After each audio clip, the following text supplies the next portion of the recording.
We are live with another episode of the Bully Ball Podcast on Gold Standard Podcast Network. I'm Jason Aponte, joined as always by Steph Sanchez. Steph, love the hat. No hair today. But I wanted to ask you a question. The game on Sunday, and I was literally just talking to Rob about this. The game on Sunday was boring. Boring is good sometimes, right? Like there's Yeah, no real but it was very boring. Like I feel like after the I Niners was went up 17, entertained. nah, when they went up 17 nothing, I was like, I don't care anymore. This game's done. Like I literally was just like walking around, don't even care. But I wanted to ask you something because the 49ers dominated. The 49ers played well in almost all three facets of the game. And then they have no injuries. Is it a little too quiet around here now? Like, is it like What are we where mad about? Where's the dagger going to come from? Who's going to pull the rug out from under us? Why did things go so perfectly? And why am I nervous about things going perfectly? Because things never go perfectly. It was definitely weird. I wasn't expecting this to happen, especially like when you look at everything that happened around the NFL in week 1, it was a very weird week. Like teams that you would have never thought would have lost ended up losing or were close to losing. It was weird. But the 49ers are and the Cowboys, those are like the only two teams, at least in the NFC, that we could say confidently look like the top two teams right now. So I think that's good for the 49ers that they were able to start on the right foot because we talked so much about the slow starts. And here we are looking at the rest of the league starting slow. And the 49ers like already got ahead of everyone else pretty much. Yeah, and that's really good that you brought that up too, because Kyle Shanahan's offense took off right away. I mean, after they scored the Mm. first drive, like it just felt like, oh wow, this feels a little bit different. But Steph, not only starting fast, Kyle Shanahan going for it on fourth down. Dude, who is What? he? What? No, Who is this guy? What is going on? that was very exciting for me. And not it's not just the fact that he went for it on fourth down. He didn't call a QB sneak. He didn't call a run up the middle. He passed it. And that to me like tells me that he has a lot of trust in Brock Purdy and his ability to execute the offense. You know, it was a pretty simple toss out there to George Kittle to pick that up, and that was a good play. But I think it just goes to show that I think Kyle Shanahan's ready to add some new wrinkles into this offense, and I think it's because of what Brock Purdy, gives you and what he's available to do in this offense. He gives you just a little bit extra than we've seen any 49ers quarterback under Kyle Shanahan have. Now I'm really excited because if he's going to start going for it on fourth down, watch out. The rest Yeah. of the league, you're done. Yeah, I that really got me excited. I was like, all right, this is Right off completely the bat, different. too. Yeah, Right off the fourth bat. fourth and one, and he's just like, get back out there. I was just like, man, and again, I do think you're right. I think it has a lot to do with Brock Purdy, so we might as well just start there. After everything all offseason and the uncertainty of what you were going to get from Brock Purdy based on the UCL injury and everything, if you would have told me that Brock Purdy was a 6, 7 year veteran, I would have believed you. And there's a certain calmness from him that just permeates through the screen, and you can see it Mm-hmm. all over, and it goes through the team. We were literally talking about earlier, what it was like with Jimmy Garoppolo before, right? And there was always kind of this feeling of, well, we've got to get the one throw out of the way, the one bad throw, or we've got to get past a little bit of like there never feels like there's ever a time where Brock is out of control or you're waiting for a bad throw. And the fourth and one call kind of encapsulates Kyle Shanahan's confidence Mm-hmm. in him. And the way that this game started was the 49ers didn't go out there and just run the football. The play discrepancy was far closer to pass. And this is with TJ Watt on the other side. But that's all because of confidence in Brock Purdy. And then he rewards that confidence by playing the way that he did. Maybe one throw, the Patrick Peterson throw, maybe that one throw, and we're going to get to him in a little bit too.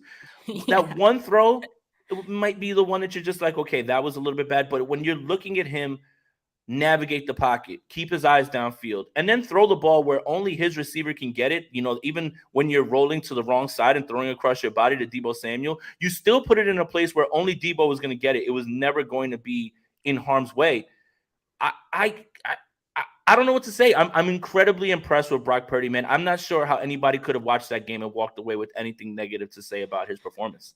Exactly. Like, I'm tired of people disrespecting my QB. I'm so tired of casuals, or I don't know if they're trolls at this point, probably trolls, but there's a lot of people who talk like Purdy isn't raw, and I don't mean raw like Trey Lance raw. I mean raw like he's him, like he's got ice in his veins. He's got something like intangible that you just have to see to understand. And I think most 49er fans see it and they understand it. Shout out, Micah Parsons too, because he had some pretty good things to say Top about 15. um, Brock Purdy as well. So he sees it. But that's our point right there. Like, Mike QB has Kyle Shanahan going for it on fourth down, calling a pass play on 4th and 1. So I think that tells you right there, like, it's not just us who sees it. Kyle Shanahan, this coaching staff sees it. And the stats that Purdy finished with don't exactly jump off the page at you, but there are two plays to me that really stood out on Sunday. There was a play where he had Minkah Fitzpatrick coming off the edge as a free rusher.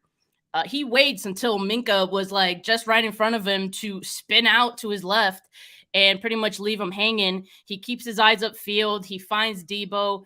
He's just a savvy football player, and it looks like he's just having fun out there. So he's very comfortable, and I'm comfortable watching him. It's the same as when I watched him last year, right? The other throw that really stood out was, of course, the back shoulder throw to Ayuk in the front corner of the end zone. That was perfectly placed, where only Ayuk could get it because Patrick Peterson was on Ayuk, like white on rice. Excellent coverage.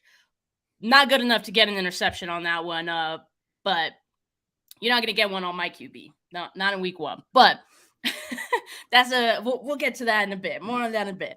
But like, I watched Jimmy Garoppolo play, and like, the reason that I keep bringing up Jimmy Garoppolo, like, it's not because I want to bash on Garoppolo, because But his traits are a little bit more similar to Brock Purdy.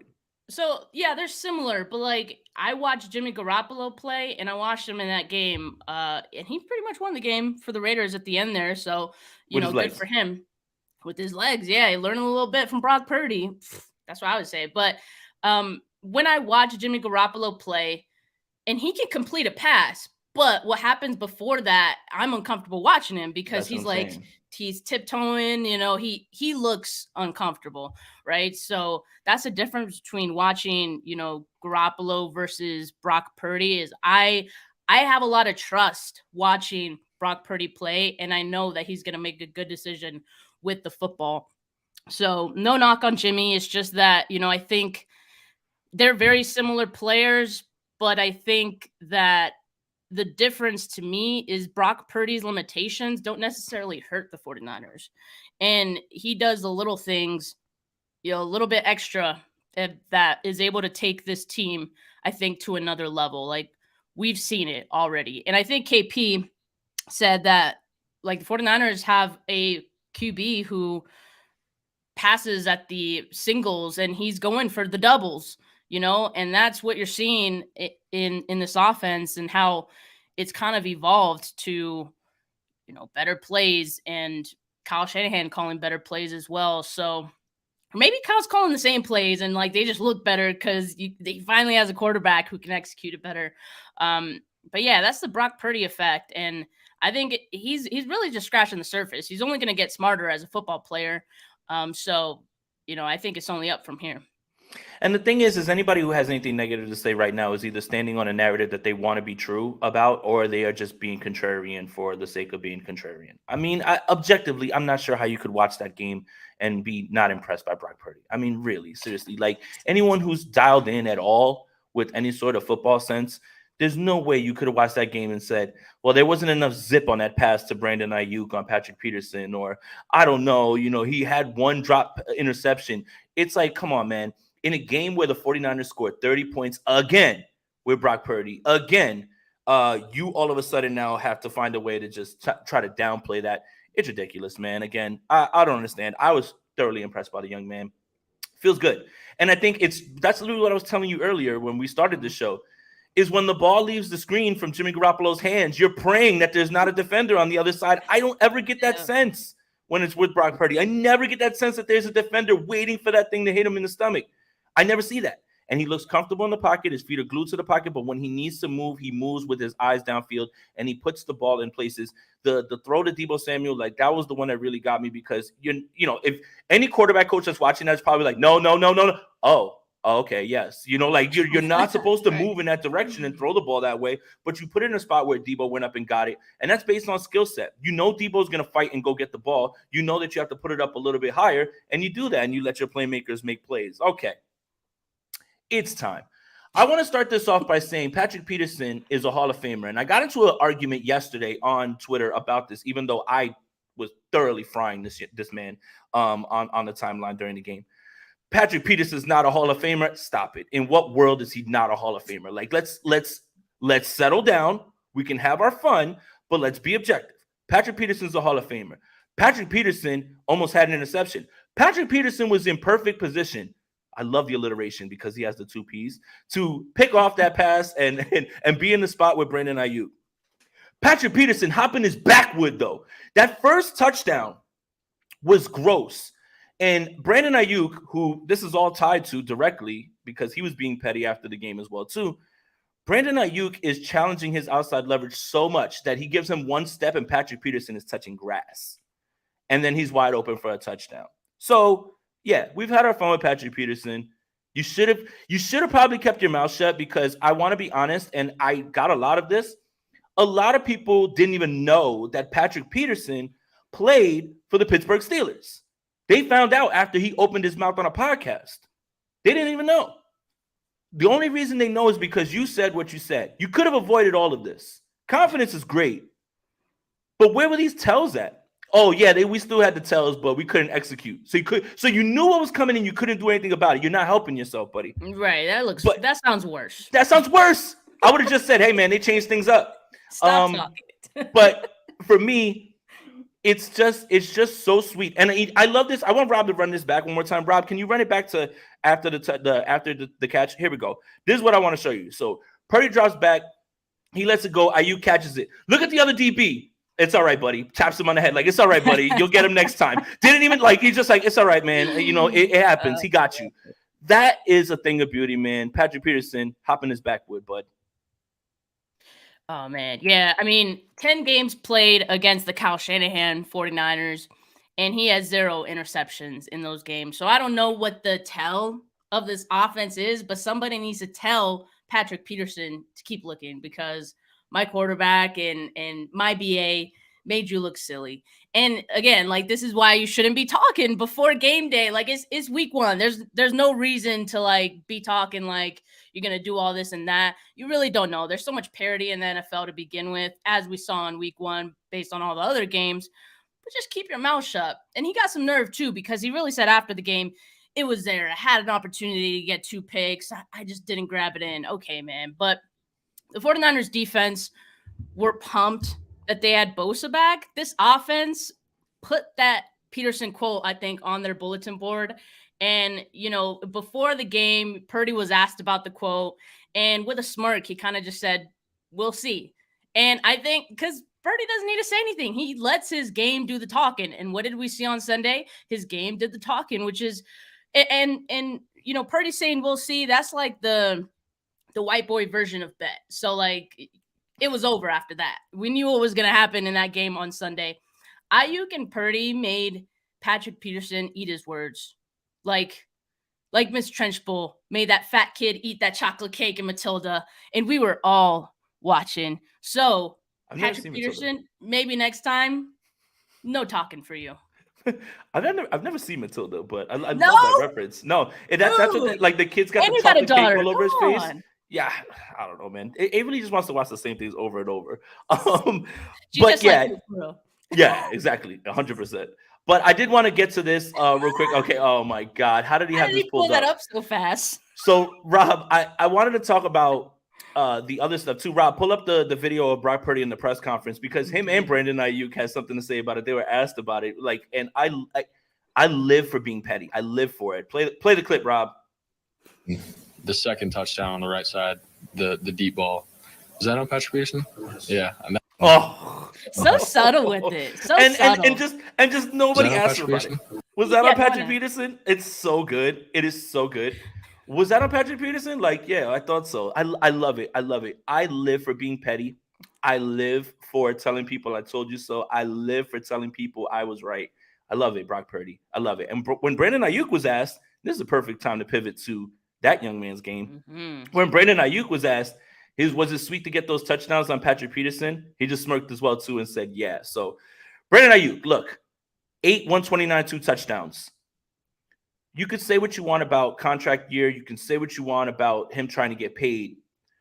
What I'm watching is I'm watching a guy who is fully developed now and is so confident in his route running. He's so precise, knows how to set cornerbacks up for what he wants to do, is open the entire time. You know what I did, Steph?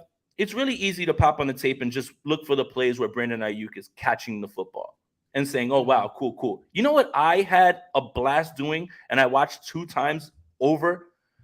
Was watching Brandon Ayuk run routes on balls where the ball wasn't thrown his way.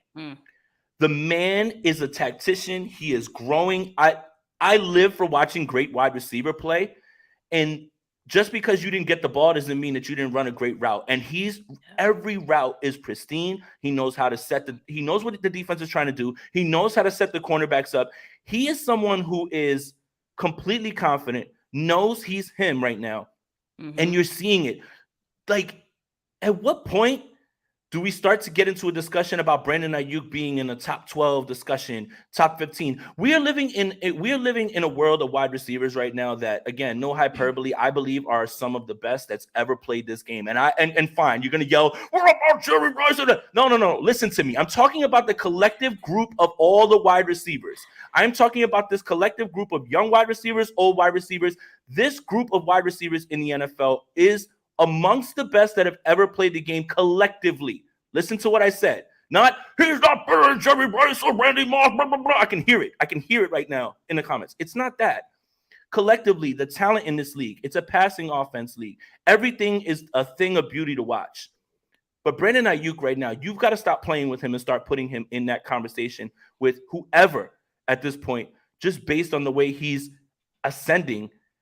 And should we just start to pay Brandon Ayuk stuff at this point? Like, I hate it, but I just want to do it now at this point. He played like he wants that bag, and he should absolutely get it. 129 receiving yards. That was a career high for him. Just his 5th time going over 100 yards in his career. But I'm going to predict something. I think Ayuk's going over 100 yards in 5 or more games this year alone. Ooh. I don't care what he's done in the past. And that's not crazy to say for the reasons that, like you mentioned, Jay, like the man is getting open. In the past, it was more so an issue of the willingness to throw to him. And like, I think that was something that we didn't see too much in the past.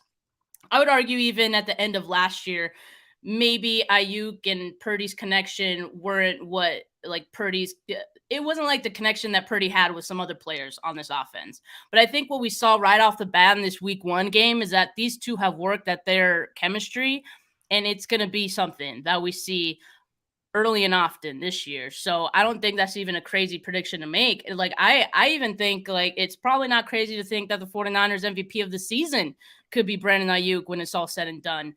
So we'll see. He's that good. I mean, we know this. Like we've been saying it. If the connection is real, looked real on Sunday, I think this offense is going to go crazy. Finally reaching that full potential that like we've been talking about. And we talked about it in the offseason. Like Ayuk is just scratching the surface. So he is getting back next offseason, ladies and gentlemen. Be ready. Caught all of his 8 targets, 2 touchdowns. He cooked Patrick Peterson at the goal line for his 2nd touchdown. Yeah. Oh, no. Sorry. That was the 1st touchdown. And then on the 2nd one, showed that great chemistry with Purdy. And that was good ball control too. Yeah, it was a great thrown ball by Purdy. Hit it right in the basket, but Ayuk had to get both of his feet down. He had good body control. We already mentioned Patrick Peterson was on him like crazy. So, good on him for getting that down. And as you mentioned, he's an all-around receiver. He can block. He can block like crazy. He had a pancake block on Christian McCaffrey's 65-yard touchdown. So that is also impressive. And Brandon Ayuk, I think, man, I'm excited. I'm excited because, again, like we have a quarterback who I think is going to be willing to throw to Brandon Ayuk We haven't really seen that. So I think that's going to take this offense to a whole nother level. Yeah, I'm just excited to see him continue to play, man. It's been just ascending. It's you can track it with stats, but I prefer to Mhm. track it with his routes run and the confidence and everything. And Brandon Ayuk made it out the doghouse. So it worked for some Mm. people, it doesn't work for others, but Brandon Ayuk made it happen. So Gavin with the donation. Question one, Purdy was hit a lot. Will the right side improve or will we lose Purdy? I think we should talk about this because everyone's worried about Colton McKivitz. I'm not nearly as worried about him because TJ Watt dominates every single right tackle in the league, every single one. He produces sacks at a rate that is historic. There's not a right tackle in the world that can lock up TJ Watt. And 3 pressures, 3 sacks, whatever it was, 4 pressures, something like that, is not nearly as concerning when you look at who's across from him. The good news, 49ers fans, is this. TJ Watt doesn't play for the other 16 teams that the 49ers will be facing. Cole McKivitz is going to have different matchups because we are living in an era of insane edge rushers. You know, TJ Watt puts up numbers like nobody else, and he was a menace in this game. My concern is less about him and more about Spencer Burford. And he had a worse game, in my opinion, than Colton McKivitz did. Because Colton McKivitz is going against TJ Watt. Spencer Burford's PFF grade was 29.6 or something gross like that. 3 penalties. He was not good in this game. He played worse than Colton McKivitz did. But yet, the onus is on Colton McKivitz because of TJ Watt. Colton McKivitz is not going to have to go against TJ Watt all the time or ever again because I don't think the Steelers are going to make the Super Bowl. But I'm much more worried about the second-year player who's already been here than a guy who had to go against someone who is a generational talent. Yeah, I mean, look, I saw a lot of people after this game saying, "We're sorry, Mike McGlinchey." Like, what? What are we doing here? Like, it's Colton McKivit's first game. We're already apologizing to Mike McGlinchey. Mike McGlinchey would have probably had the same like stats as Colton McKivitz. What are we doing? By the way, Max Crosby was working him yesterday. Sunday. Yeah. So yeah, that too. Yeah, McGlinchey gave up 6 pressures against the Raiders, so let's Mhm. let's not go too far here. But Colt McKivitz is probably maybe 3 toughest game top 3 toughest game he's gonna have this year, just based on that matchup alone. I mean, TJ Watt is a top 2, and he's probably number 1 right now. Don't kill me. He's probably number 1 right now as far as. Hold on, Steph. We know that Nick Bosa's back, and I'm sure we can pivot, to that and Yeah, everything as well yeah. too. Look, Myles Garrett, T.J. Watt, Nick Bosa, Micah Yeah. Parsons. Figure out your order. It doesn't matter. Figure out your order, and there's no wrong answer. But T.J. Watt literally set the sack record, and he literally continues to build on that all the time. Every year, whenever he's on the field. The only reason you didn't hear his name last year is because he was injured. But when he's on the field, nobody can block him. No one. There's not a right tackle in the league. So Well, if your expectation was Colton McKivitz is going to lock up TJ Watt, I don't know what to tell you. Yeah, no, you can't use this game against Colton McKivitz. You can't use this game to judge him. I mean, I understand it wasn't a good game, and it's not us making excuses for him. It's just that I think we need a larger sample size to determine what Colton McKivitz is. And using just this one game versus TJ Watt as your base for your opinions, I don't know, man. That's tough. He allowed 5 pressures, 3 sacks, quarterback hit in a hurry. But I think, Kyle Shanahan also mentioned there's some situations where they could have helped them out a little bit better. Mm-hmm. And so that's things I think we'll see with time, just knowing what Colton McKivitz could do. But I think for the most part, he held up well. And in the first quarter, I would say we didn't even really hear TJ Watt all that much as far as he did get those fumbles, but I think that was more so when Brock Purdy was trying to escape the pocket at that point. So, yeah, I'm not holding it against McKivitz. He's on notice for me. It's something I'm going to keep an eye on, of course, and hopefully he'll have a better game this week. But yeah, I think I'm a little more concerned about Spencer Burford. 3 penalties, 4 hurries, 4 pressures allowed. 28.6 PFF grade. And it's not going to get any easier for Spencer Burford in week 2. He has Aaron Donald. So, and I said this earlier on my pod, Daniel Brunskill ain't walking through that door. No, he's not. So Spencer Burford better get his act together. And that could also hurt McKivitz, like if Spencer Burford's not doing well too. So like both of those guys got to get it together. They got to work in unison. And I mean, hopefully week 2 is better, but it is a tough matchup as well with Aaron Donald. So it's just something to keep an eye on. I'm not making any judgments yet. Just he's on notice. Another thing, Steph, game script matters. If the 49ers are sitting and they're dropped back and they're down 20-0 and they have to drop back, yeah, Colton McKivitz is going to be in trouble. But when you're able to control the game flow by running the football, using play action, using misdirection, because you don't have to get away from running your offense, the 49ers didn't change anything that they had to do in this game. And they threw the ball way more than they ran it early on in this game, which showed the confidence and everything. This only becomes an issue when you become predictable in play calling. If you're down and you have to throw, then you get worried about Colton McKivitz. But if your offense is running and you put up 30 points and you're sitting there like, man, Colton McKivitz gave up 3 sacks to one of the best pass rushers of all time, what are we doing? Like, it doesn't really make sense to me. Like, it's never going to be a situation where the 49ers are going to be down 20-0. You're still going to be able to dictate the game flow. You're still going to be able to do whatever you want to do with your offense, provided that everybody's there. So until it becomes a problem, it's not a problem. It's not a problem. I'm way more concerned about a guy who was here last year in Spencer Burford than I am Cole McKivitz, who literally went up against a generational pass rusher. Kevin Dennis says, thoughts on Niners working out? Ian Book. I didn't even see that. I guess who cares, man? Who cares, man? Hey, but hopefully we don't have to see any other quarterback besides Brock Purdy. Hey, maybe this means they're trading Sam Darnold to the Jets. I don't know. It's just an idea. Can we do that? But I don't know. In all seriousness, they might just want a quarterback for their practice squad. Like, I don't know. I mean, what happened to Brandon Allen? Brandon Allen is so good. Ian Book is not good. Emergency QB, pal.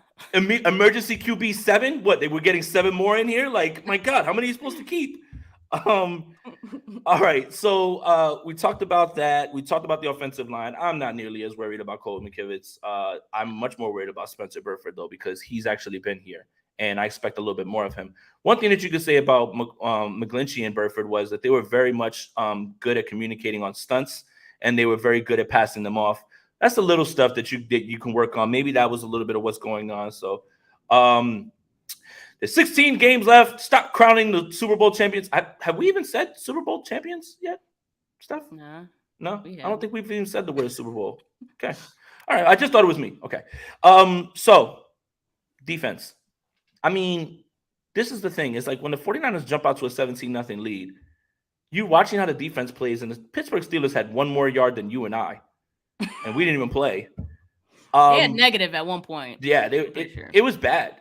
Trent Williams even had like one of the funniest quotes. You're kind of hoping they get a first down because we were tired of just going back out there over and over. And it's just like, you could tell this team was like taking it as a joke, like as the game was going on. Like, I don't think that the Pittsburgh Steelers are a bad team, but there's a significant gap between these two teams, and that's really where it's at. But that's how the game should have been played, though, right? Like, you have a team that the 49ers are the top 3 roster in the NFL, and you have the Steelers who are clearly like, a few notches below that, several notches below that. And so, yeah, we were kind of concerned going into this game, I think, for, some of the reasons like, oh, it was going to rain. It's on the road. It's an early start. Kyle Shanahan always starts slow. All those things, right? We thought that would maybe make it a little more even game. But, like, the 49ers and this defense played exactly how you would have expected them to, right? So, I mean, at the end of the day, I'm thankful that they played like they were supposed to right off the bat. And it started in that very first defensive drive. I don't know why the Steelers even decided to get the ball first. Like, what were they doing? They set themselves up on that one. And that was a little risky on their part. And we saw right off the bat what happened. So the defensive line, everyone's going to love what Drake Jackson did. But I love it. How you judge this defensive line is kind of a litmus test of do you know ball? Okay, let me explain. Drake Jackson gets the 3 sacks, and you're enamored with that because 3 sacks in a game, he tied his whole season total. You know who I thought was the most dominant player on the defensive line? I think I know who you're gonna say. Arik Armstead. And he Yes. didn't have a sack, he didn't have a QB hit, nothing. This is your litmus test to see if you know ball. The middle of the line was collapsing every single time him and Hargrave were next to each other. They're running stunts where Armstead is flying through the gap. Literally, Drake Jackson's first sack was Arik Armstead breaking through a double team, being tackled, and flushing Kenny Pickett out so Drake Jackson can be there and get him. This is the age-old question. Pressures or sacks?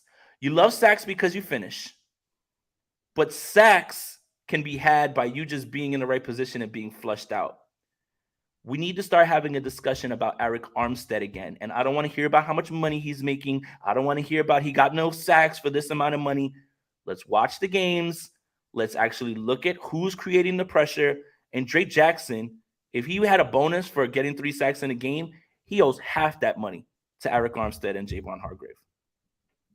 Yeah, there's something about like interior defensive linemen being able to get pressure and being able to collapse the pocket that is so much more effective than pass rushers or edge rushers, because edge rushers, they're gonna go on the sides and it creates like this little pocket, a circle, if you will. And when the interior guys, and I'm thinking about Arik Armstead, if they go through the interior, like the quarterback has to react to that. They have to move. If most of the time, like edge rushers come around, quarterback could step up a little bit. But when interior guys get that pressure, there's nowhere to step up. You have to move around. And that's where it creates opportunities for the edge rushers to get their sacks because, oh, look, you just walked right into a sack of the edge rusher, right? So we saw plenty of that in this game. I mean, Hargrave had a number of pressures as well. So the interior guys being able to do what they do is going to make a huge difference.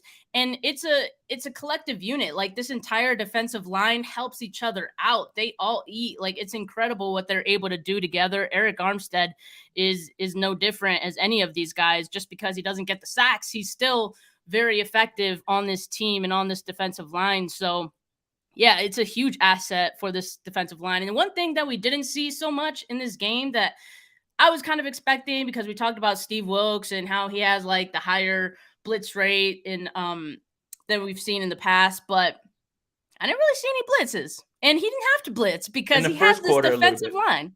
In the first quarter, it was a little bit that they blitzed more, but once they were getting home with 4, you don't have to do that anymore. Exactly. You don't need to do anything. So that's the benefit of having this defensive line in particular, and being able to have these 4 guys who could get to the quarterback, who could create disruption in the pocket, and that open things up for everything else. So, man, like Steve Wilkes is going to have a lot of fun with this defensive line, and I'm having fun watching them.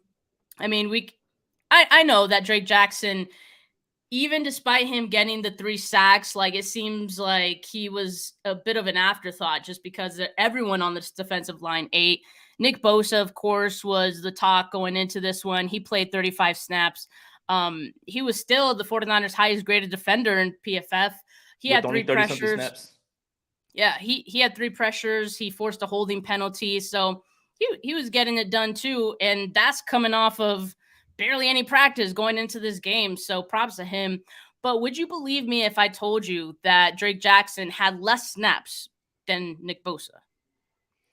And he had 28 snaps. And he was used exclusively on passing downs. 5 pressures, 3 sacks, 2 hurries, 3 stops. He's tied with TJ Watt right now for the league lead in sacks with 3. Yeah, right. So, I mean, that's pretty impressive. I mean, for all the things that we wondered about Drake Jackson and even Clinton Ferrell, had a pretty solid game as well. Let's not forget about him. He did. So both of those guys were kind of question marks going into this season. We're like, oh man, I don't know. I'm not trusting this edge depth right now. It's a lot of uncertainty. Yeah. And I think based on what we saw in this game, I feel pretty confident about both of those guys right now and the entire defensive line as a whole. Yeah, and I love that Rob posted that video of Fred Warner flying through and smashing Najee Harris in the hole. Listen, this is the thing right here. Javon Kinlaw is occupying two blockers that opens that up. Again, Javon Kinlaw is not going to get credit for that, but Javon Kinlaw is the reason that is open for Fred Warner to fly right through.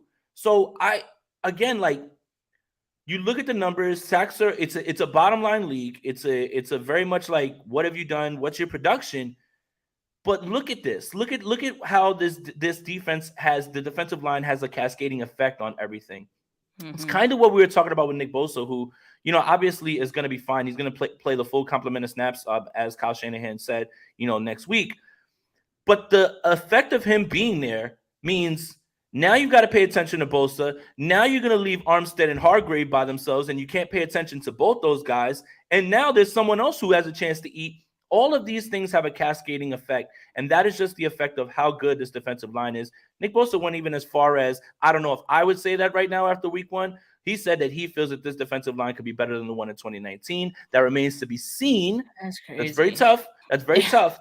But it was, and listen, let's also be fair. The Steelers' offensive line is all right. It's okay. It's not. That's fair. Yep. It's not like the best, but when you're that dominant, NFL offensive line shouldn't be pushed around that way, no matter how good or bad. Like, that was just something to be seen. So, the defensive line is going to be the crux of how this defense goes. But there are other things on this team that are different, right? Fred Warner's covering people down the field. The coverage was clamps on the back end as well, too. So it's like, even when Kenny Pickett maybe had a second, if you have to hold that ball for another 0.6, 0.7 seconds, that's when that pass rush is going to get to you. There is a little bit of a combination of pass rush, coverage sack, all of that stuff. It's just a sign of a great defense all around in this one. And for all the talk about, well, the Steelers had 5 drives, they were perfect. Kenny Pickett said, well, it seems like this 49ers defense is a little bit better than what we faced in the preseason. A little bit better? Yeah, no kidding. A little bit better? But speaking of Fred Warner, that hit on Najee Harris was huge. Yeah, kind of felt like it took the air out of the Steelers, and it's just like, man, you guys are getting bullied now in your own stadium, which is very tough to do against the Mike Tomlin team. I also want to make sure I say, but almost has a pick 6 in this game. He's literally the reason Hufanga gets a pick. Is there anything Fred Warner can't do at this point? And why is it that we are still amazed by him, week after week when he plays? It's just, what else needs to be said about Fred Warner at this point? There really isn't much. Like, I know I put him in as like a topic to talk about, but we're going to keep it brief with Fred because, like, this is what he does every single game, every single week. His production, I think, shows up, and sometimes we do forget about how special he is as a player because he does it so often and he's so consistent. But yeah, he's up there, of course, with Willis and Bowman, and he's better than Bowman, I think, already at this point in his career. Like, what? Nothing. That's just hard. It's just hard, man. It is hard. It is hard because I think, like, Willis and Bowman hold a very special place in our heart. And right now we're in a spot where we're seeing Fred Warner live, and so there's not that, like, nostalgia feeling that we have with There's Willis recency bias too, like with Fred Warner as well too. I do think that we can at least discuss this, and what I mean by discuss is where Fred Warner is in the pantheon of 52, 53, 54, right? Where are you in this? And I do think you need to have a few more seasons, I think. You do. That's fair. I mean, but that's what I'm saying. Like, he's probably over Bowman already because Bowman, like, didn't play. Well, Bowman probably played more years than Fred Warner has at this point, but I think Fred Warner is going to end up playing more years than Bowman did ultimately. Well, but I mean, that's special though, what we're seeing on the screen. Fred Warner carrying a receiver. I mean, last year he carried CeeDee Lamb up the field in a divisional game, right? Like, I understand. Why did Pickett throw that? I don't know. I don't know what. Why did he throw that, man? What did he see? Because, like, I don't know. All I see is Fred Warner draped over Connor Hayward. That's all I see. I don't know that. And again, I don't feel any way for anybody who feels that he's the best 49er linebacker. Like, I just, for me, I'm going to give the boring take of, I just need to see a little bit more because I have so much respect for Willis. I can probably get on board with him being better than Bowman, but I do not want Bowman to be disrespected like that. I mean, not by you. I'm just saying not by you, but Navarro Bowman was special as well too, man. Like, like that's the other thing, and it's just to even be in this conversation this early in his career, it just speaks to Fred Warner's dominance. And again, we're just lucky, we're blessed. Like when it comes to being able to see, literally one guy takes the next guy's place, and then it almost felt like Chris Borland might be destined for something like that as well too. Like later on, if he kept on, he was our future, man. He was, I really thought he was something as well too. Yeah, but I mean, look, Fred Warner's incredible. I think that's something that is an understatement at this point, and we're just very lucky to see him. But I have no problem with people bringing up the discussion now, because I do think it's time to talk about it. It's time to start thinking about that as well too. And I don't feel any way for anybody who says, hey, Fred Warner's the best or Patrick Willis is the best. I think right now they're neck and neck.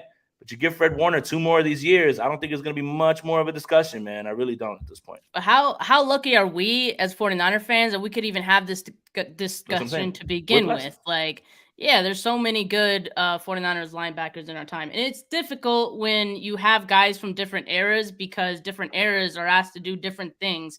What Fred Warner is asked to do and the type of linebacker he is so much different than the linebacker that Patrick Willis was. So it's always difficult to do that. But Jay, we have another game coming up on Sunday because it's the regular season, right? Like, we got to keep going. It's week 2, LA, SoFi Stadium. What is this I'm hearing about robots in the stands at SoFi Stadium? They can't get real fans in the building? Like, what is going on?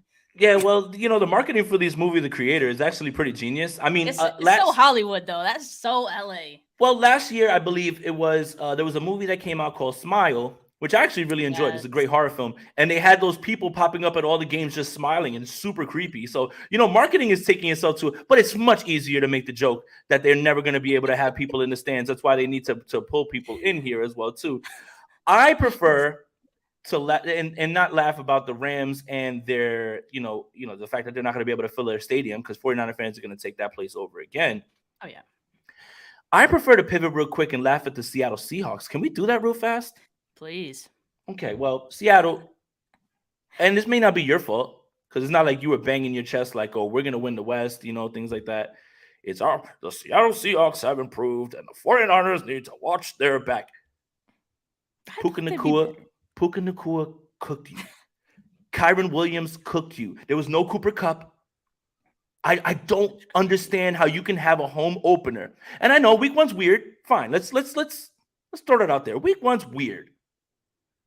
Are you kidding me? The Los Angeles Rams with that team, with no Cooper Kupp, with Cam Akers rushing 22 times for 27 yards or something gross like that. Kyron Williams is cooking you. Puka Nacua looks like the second coming of Cooper Kupp. And you mean to tell me that I need to be scared of you? This is not overreacting to week 1. I'm going to tell you like this, Seattle Seahawks. I know you're watching. Don't bring that weak shit to when you play the 49ers, because this game will not go that way at all. You will not have a lead in any game in which you play like that. DK Metcalf is so frustrated that he's blindside hitting Ahkello Witherspoon. What happened? Roid raging again? What happened to the vaunted Seattle Seahawks? If you lose a game like this to the Philadelphia Eagles or, the Kansas City Chiefs or even, I don't know, I don't want to throw this out there because they didn't look so good yesterday, the Buffalo Bills, okay, the Los Angeles Rams, who people are kind of hinting at might want to tank so they could try to get Caleb Williams, the Los Angeles Rams went into your stadium. It's so hard to play in Seattle. Went into your stadium and your whole stadium was hyped up. You guys are ready to go. It's loud. You got punked. What happened, Seattle? What happened? And the Seahawks played the Lions in Detroit this week. Who, baby. By the way, just that beat place is going to be Patrick turned. Mahomes in Arrowhead, coming off extra rest too. There's a decent chance the Seahawks start 0-2. There's a decent chance. There's a really good chance, actually. But I'll say this about the Rams, all right? Look, I was expecting the Seahawks to improve on defense. I was expecting Geno Smith to regress this year, so that part doesn't surprise me. But their defense, I was expecting a little bit more out of. I'll say this about the Rams, though. I don't think they're as bad as people made them out to be either. They still have a top 10 quarterback in Matthew Stafford. still have the best interior defensive lineman of the last decade. They still have Sean McVay, who was probably just right under Kyle Shanahan as far as his disciples go. And they still put up as many points as the 49ers offense did on Sunday with the supporting cast of guys not named Cooper Kupp. Like, that is pretty freaking impressive. So let's not sleep on the Rams here either. This week 2 game, I think, is going to be an interesting one, an entertaining one, as it always is. But it being at SoFi, I expect a lot of 49er fans to be in the building. It being a regular season game, I expect Kyle Shanahan to get in his bag. And now he has a quarterback who he trusts even more. Like, yo, this one might really be a masterclass from Kyle Shanahan. Yeah. And I'm excited because I think Sean McVay is going to throw the book at him too. So I'm excited. I don't think it's going to be like a blowout win necessarily. It could be. The 49ers defense is a hell of a lot better than the Seahawks defense. But I think the Rams are going to put up a fight. But that's a good thing. Like, let them. And I think the 49ers should still come away with a win on this one. See, look, I mean, Steph is always level-headed, smart. She's, an incredible host. You guys know she does a great job. I'm going to disagree, man. I think the 49ers actually wipe this team. They wipe them, man. Honestly, if you're looking at their skill position players and everything, like, that's styles make fights. I understand that part and everything. But come on, man. If the 49ers do not decisively win this game by 10, 14 points, I'd be a little concerned myself, just based on roster discrepancy and just based on the fact that their defense is so much better. Defense terrible. Yeah, it's just the Rams defense is it's bad.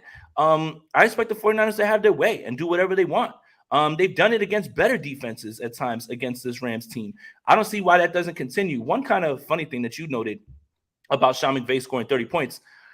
Shout out to the Play Callers podcast, because all 4 of those coaches were in their bag. Shout out to Coach Mike. My God, Coach Mike. Man, that offense, that was the most fun game of the entire week. Hands down, man. Hands down. But all 4 of the play callers, they had their bag. They were in their bag this week. And hey, look, man, I know we're not supposed to talk about other teams, but Matt LaFleur, what do you have in Jordan Love there, buddy? I don't know, man. That looks actually pretty good. So, Rams are just good cardio, let's be honest. Gavin says as well, too. Sure, divisional games are weird. They can be. But if you're the team that you think, if that's the team we think they are, the 49ers, if that's the team that right now everybody's running to put at the top of their power rankings and say that this is a team that's going to be, playing late in the season, then they've got to find a way to decisively win this game just because they are better. But, yeah, I do think that people forgot a lot of the things about the Rams because they just lost everybody. But at the same time, the 49ers are much better than them. And I think, again, they should handily win this game. Maybe not early on, but if they get out to like a 17-0 lead again, like I'm going to take a nap during this game. Like, I'm not going to watch the Rams. Like, they're not coming back. But I think the 49ers are going to be fine in this one. And I understand, again, Steph, level-headed, you want to be humble, all that stuff. Me, on the other hand, I'm going to turn up. And I'm not really too worried about the Rams. So, I mean, that's just me, though.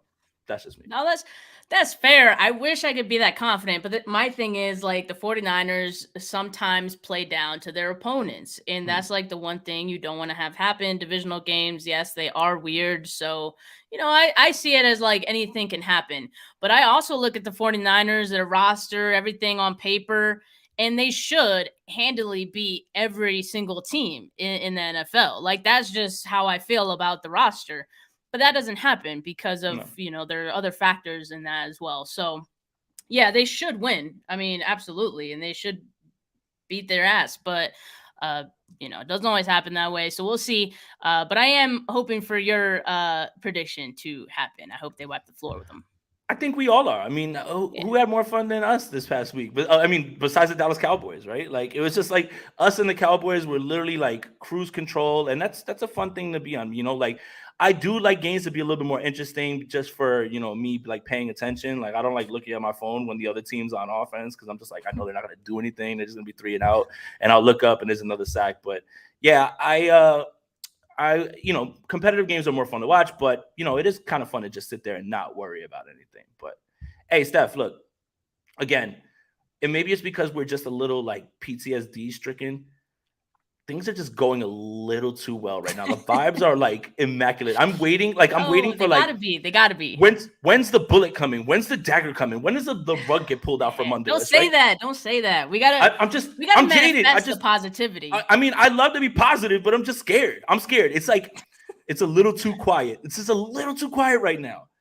Score prediction probably 34-17. And I don't know how they get 17 points in my opinion, but yeah, I got the Niners going back and putting up 30 again. I mean, the Steelers have a better defense than them. Yeah, the Steelers have a better defense than them, and they literally did what they wanted. Imagine a divisional opponent that you're very familiar with, and they've lost a bunch of like guys. Like I'm not as worried, but Steph, what a win, what a week. We're talking about more football. We're talking about actual football. No more hypotheticals. No more this, that. I love this. We're actually talking about football games. We're talking about football players that are playing in football games. We are all the way back. You're so back. And we have people that are still somehow negative about this team. We are all the way back, all the way back. So that'll do it for us. Thank you guys for tuning in. Make sure you like this video, subscribe to the channel, hit that notification bell for when we go live. Make sure you're getting the Gold Standard Podcast Network wherever you get all your audio podcasts. Make sure you follow Steph on Twitter at Steph49K. Make sure you follow me on Twitter at JasonAponte2103. Follow Gold Standard Podcast Network on Instagram, on Twitter, and go to goldstandard.com if I'm not mistaken, right, Rob? Correct me if I'm wrong, man. I want to make sure I get that right because the website's booming as well too. So here we go. Goldstandardniners.com. Just, Okay. Boom. There you go. Correct me if I'm wrong, and I was wrong. So, hey, for Steph, for Jay, we're out of here. Have a good week. Peace.